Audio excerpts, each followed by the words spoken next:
All right, so this is not my last stop here in Guatemala City for today. I actually have another stop or two planned depending on how much time I have left. So let's head from here to my next location. So we are here at the National Archeology and Entomology Museum here in Guatemala City. And this is where they house a lot of the Mayan relics from the region. And it was 60 quetzales to get in, and I had to do a bag check at the front, which is fine. And I confirmed that video was fine as long as there was no flash, of course. And yeah, this place looks amazing, and I can only see like 1% of it. Just standing in front of this giant stela here in front of me, which looks really, really cool. They say this is from up in the Petén area.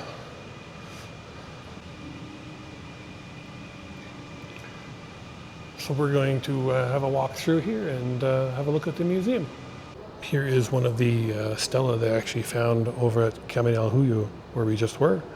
This one dates from 800 BC to 250 AD. A beautiful piece.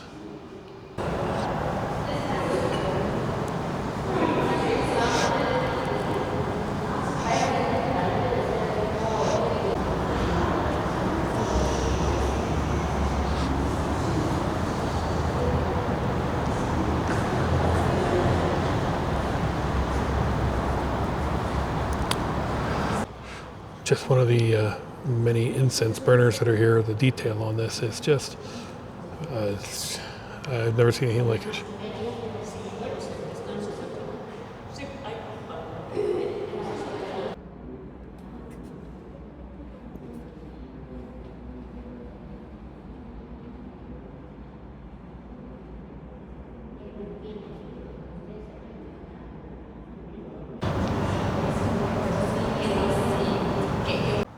It's a little hard to see because of the shadow, but that's a necklace of jaguar heads, which looks like it might be made out of gold.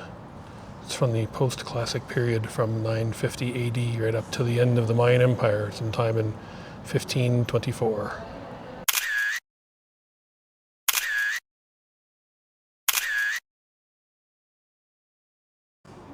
Some more examples of some urns and things that are here too. I just can't get over, like, I've been to a lot of these museums and stuff, and I just can't get over the level of detail that they have found in this stuff and how well preserved it is. It's, I don't think I've seen anything like it before.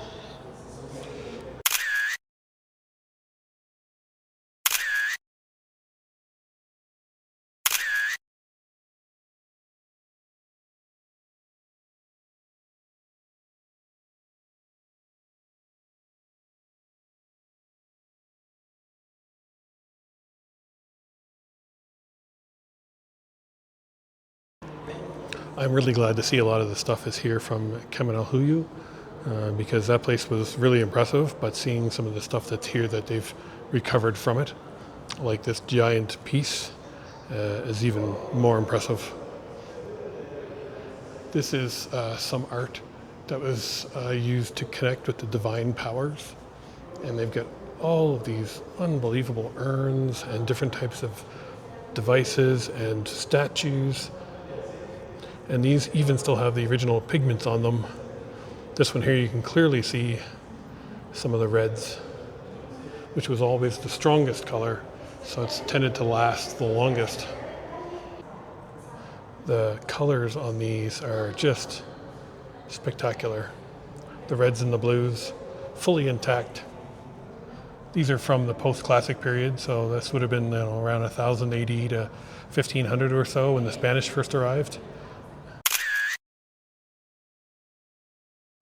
Here's another example here, like this box with the lid on it. There's the lid here with all the design on it.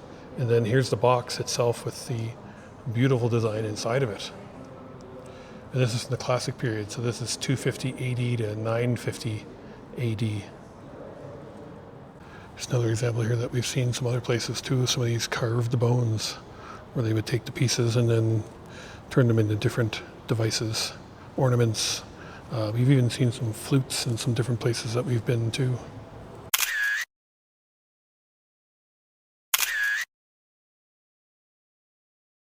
Here's a very large scale model of Tikal, which is kind of nice to see after visiting it earlier this year, well, last year I guess now, and kind of gives you the layout of the whole place.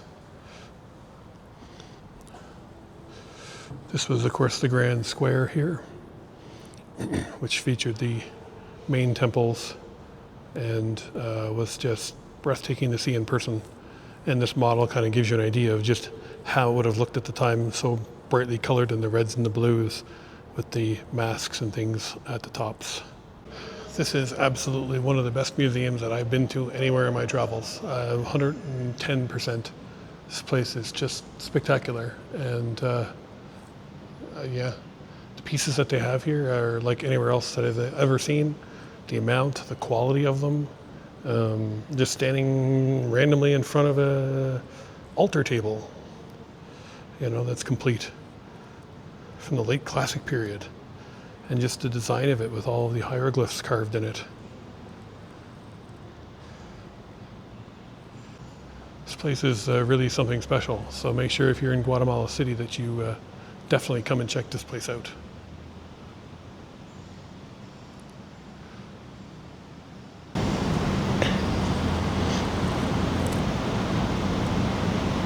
I don't know how to describe how big this bowl is because it's not going to come across on camera, but it is probably 2 meters in diameter and would almost take the amount of coffee that I drink in one day.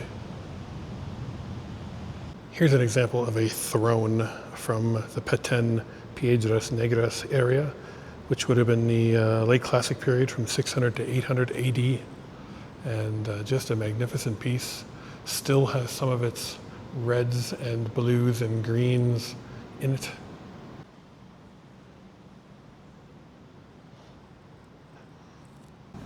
And just when you thought you're done with the archaeological side, they've got this whole entomology side here, like clothing, history, food, you know, all the different types of things that make Guatemala culture what it is.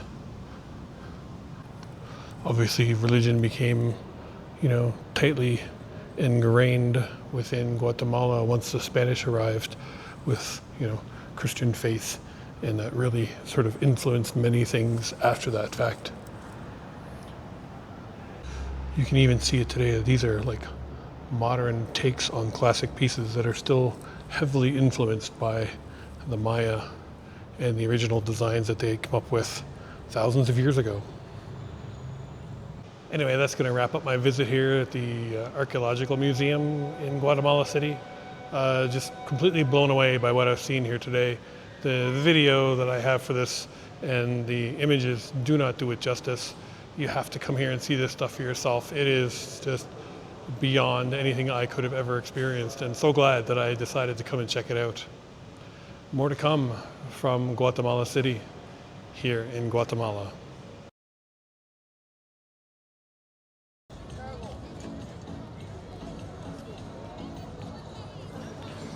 Welcome back to Guatemala City. I am down here at the Museum of Trains, the Museo del Ferrocarril, and unfortunately it is closed today for maintenance. I asked if I could get inside to have a quick look, and they said I have to come back another day. Unfortunately, I don't have another day, so I am a bit out of luck. I thought what I would do though, however, while I'm standing here in front of the museum, is talk at least a little bit about the train history here in Guatemala. It is interesting, it is depressing, it is a little bit of everything all at once, but it is also very similar to other countries that I've been to in the region.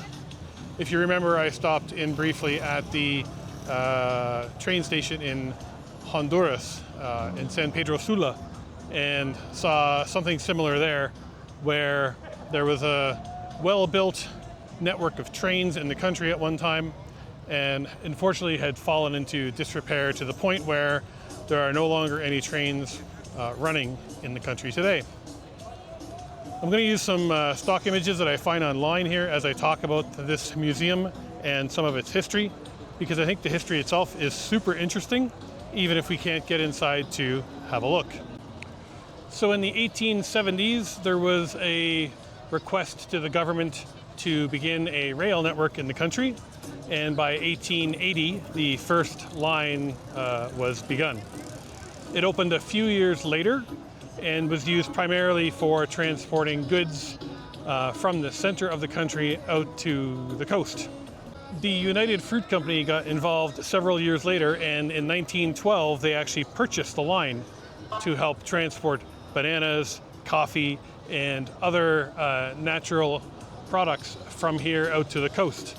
The line transported out to Puerto Berrios, which took it out to the ocean, which could be then taken to other places. So the lines here in Guatemala flourished until the 50s, when there was an antitrust lawsuit against the United Fruit Company, and at which time they were forced to divest from the rail in 1954. Shortly thereafter, the rail company that owned it went bankrupt, and it was then taken over by the government. It lasted until about 1996, at which time the final trains stopped on those lines, and rail in the country basically came to a complete halt. So in 1997, the Railroad Development Corporation out of Pennsylvania in the United States was granted a 50-year license to take over control of the tracks in the country, to try and reestablish train lines and basically fix up what was left in disrepair. Unfortunately, just a few years later, there was a request by the government to pull that license, and so eventually and finally, for the final time, trains stopped here in Guatemala in about 2007. During those inter-between years, they were using the lines primarily for, again, transporting goods and that sort of thing in the country, but it did not last. Through a combination of, highway access and things like that, it just no longer was profitable here in the country to remain. Since 2007, there have been occasional attempts for things like tourist trains to use some of the tracks, but the quality of the lines at this point is in such poor condition that they are no longer safe to use. So as of the sort of final footnote, I guess, on this is that by 2011, most of the bridges that were used by those rail lines had been totally dismantled. The lines were either taken apart and sold for scrap, or in some cases the metal was stolen by thieves. So any further attempts to repair those lines or to bring the lines back at this point would basically involve starting over from scratch. There have been talks recently in the last few years of a new light rail system here in the capital of Guatemala City. Obviously, currently there is no subway or train system here within the city. They have a pretty good Transmetro bus system, which has some pretty good lines that go north and south, east and west across the city. But obviously, dedicated train lines would be even better, as the buses are limited, of course, by traffic. And the traffic here in Guatemala City can be pretty intense at the best of times. Anyway, that is the shortened version of my visit here to the Museo del Ferrocarril here in Guatemala City. As I said, unfortunately, it is closed for maintenance today. I'm going to take a walk over and show you just a quick shot in the door. It's worth noting that this building that sits here today was also the original train station in the city of Guatemala here, and was where all the trains would come and go, both passenger vehicles as well as cargo trains on top of that. Let's take a walk over, have a look. I'll stick my camera in as far as I can, and the rest, as I said, you'll have to use your imagination. So this is just the main entranceway to the museum, which is, of course, is also the old train station. You can see, unfortunately, here there is a sign that says closed for maintenance today, but it looks like it'd be a really cool spot to come check out. So if you are in Guatemala City and you're looking for something that would be a little bit different to check out, I would say this is definitely a place to come. I don't think that this being closed is normal. I think I just picked the wrong day, so to speak. The reviews, as recently as 2 to 3 weeks ago, said it was open and a really cool spot to come and check out in the city. So I would recommend you do that. If you are here in Guatemala City, come and check out the Museum of Trains and Train Networks here in the country.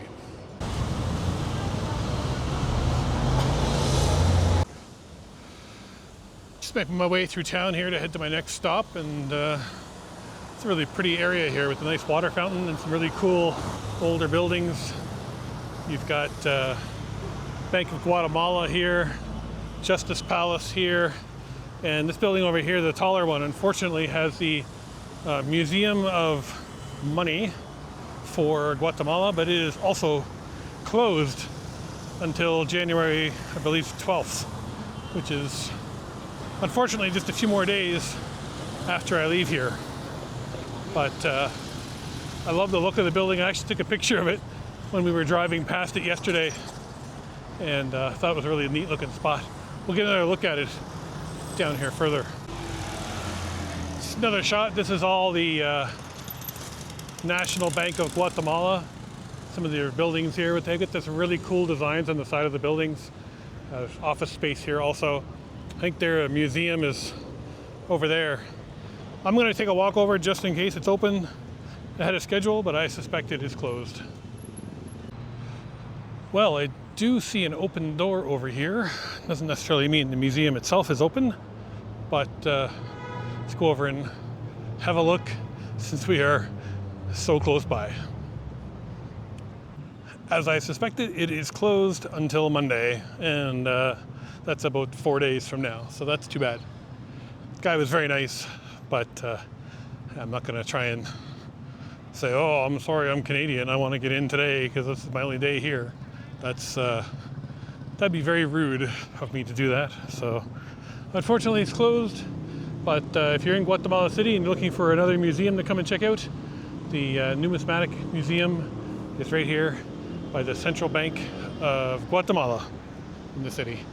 And I'll put a pin in here on the map so you know where it is.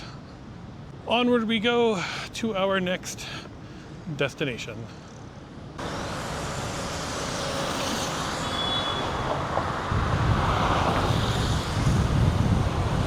Just here by the Plaza de la República.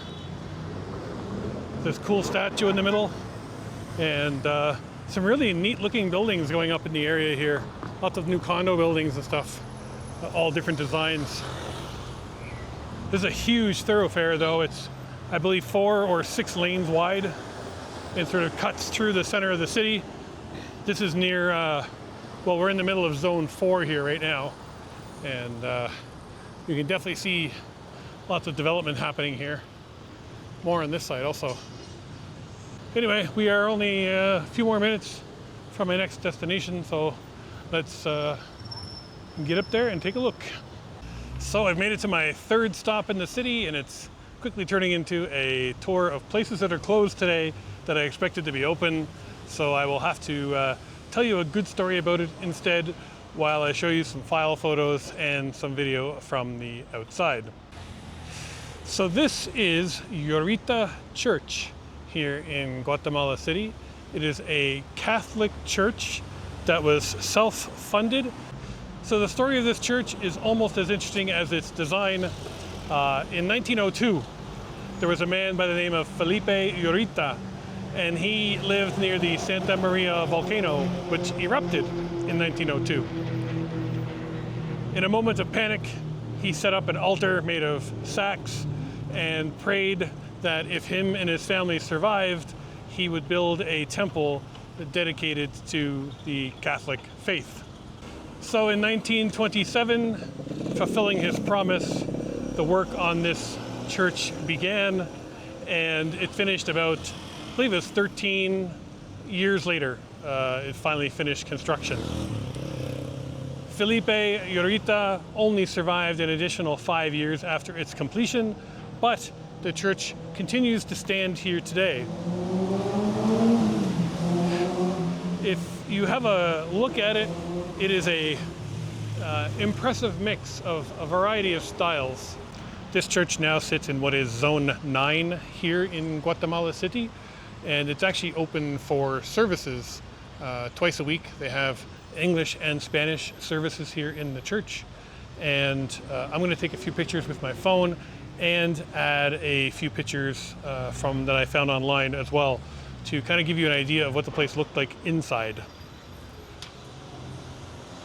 The inside of this church is just as spectacular as the outside. It is a shame that, again, this is closed today, but I hope that at least you found the story interesting. And it is one of these places that when you come to Guatemala City, when you drive past it, you're like, what was that? Well, now you know the story of Yurrita Church here in Guatemala City.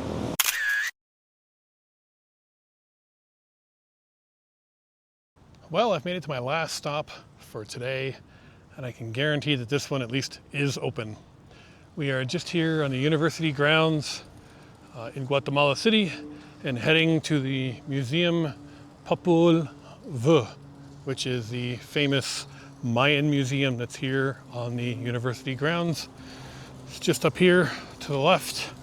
So let's head up there and get our ticket and have a look around.